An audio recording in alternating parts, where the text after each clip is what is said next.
my God! Wow! Students, last lesson में हमने exercise 1.2 का क्वेश्चन नंबर 1 किया था. Now your question number 2 is are the square roots of all positive integers irrational? If not, give an example of the square root of a number that is a rational number. क्या जितने भी हमारे positive integers हैं उनके square roots irrational हैं? अगर नहीं हैं तो एक एग्जांपल से बताओ. जो भी जितने भी हमारे पॉजिटिव इंटीजर्स हैं उनके स्क्वायर रूट जो हैं वो इरेशनल नंबर नहीं हैं. So its answer is no. Now we have to answer that if not give an example.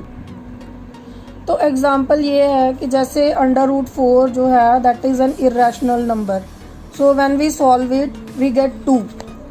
क्या आता है 2 to the 4. सो 2 जो है that is a rational number. So it proves that square root of all positive integers are not irrational.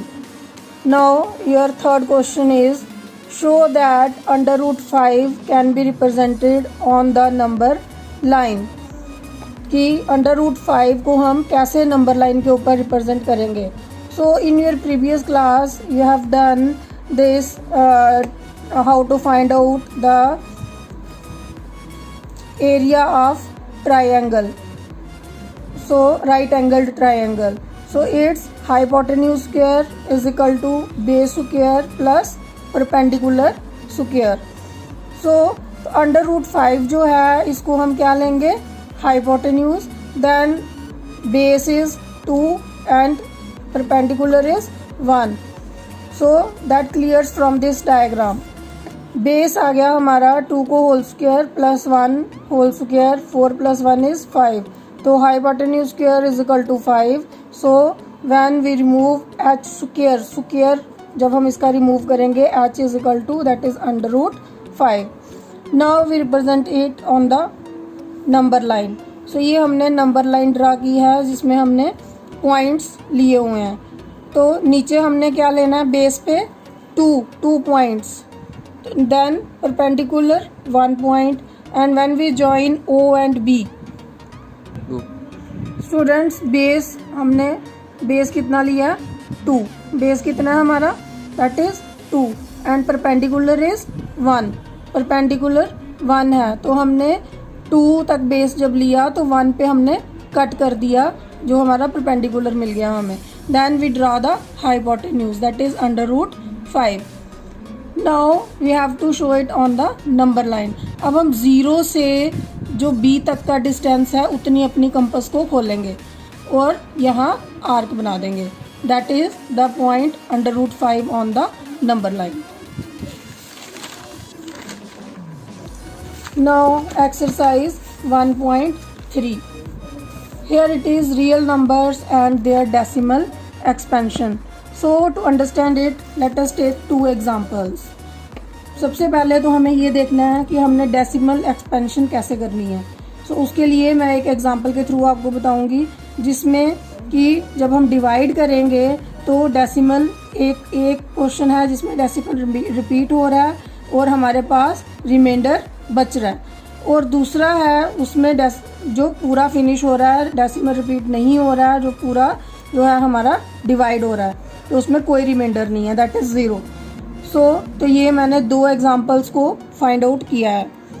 Now in second part में क्या है reminder जो है वो क्या है 0, मतलब वो पूरा डिवाइड हो गया है, हमारे पास कुछ भी नहीं बचा. So after some steps in this part or in this case the decimal expansion terminates or we can or ends after a finite number of steps. इसमें क्या है कि डेसिमल एक्सपेंशन जो है वो टर्मिनेट हो गई, मतलब ख़त्म हो रही है कि जहाँ तक हमारा क्वेश्चन जो है वो पूरा सॉल्व हो रहा है और हमारे पास रिमाइंडर कुछ भी नहीं बच रहा है. तो ऐसे जो है इनको हम क्या बोलेंगे, ऐसी डेसिमल एक्सपेंशन को हम बोलेंगे टर्मिनेटिंग. ऐसी डेसिमल एक्सपेंशन को क्या बोलेंगे terminating. And the second thing is non terminating. तो इन फर्स्ट पार्ट आप देखो the remainder never becomes zero. So the remainder क्या है, ज़ीरो नहीं है, क्योंकि ये 3 3 3 3 रिपीट हो रहा है। तो नीचे हमारे पास अगर हम फिर से इसको डिवाइड करेंगे, फिर से हमारे पास 1 बचेगा, तो फिर से ये 3 से ही डिवाइड होगा। तो इसलिए ये डेसिमल हमारा कभी भी क्वेश्चन ख़त्म नहीं होगा, डेसिमल के बाद ये रिपीट हो रहा है बार बार। So we can say this expansion is non terminating. तो इस एक्सपेंशन को हम क्या बोलेंगे, non terminating. No I have solved few questions of exercise 1.3 in this. It's time to stop! It's time to stop, okay?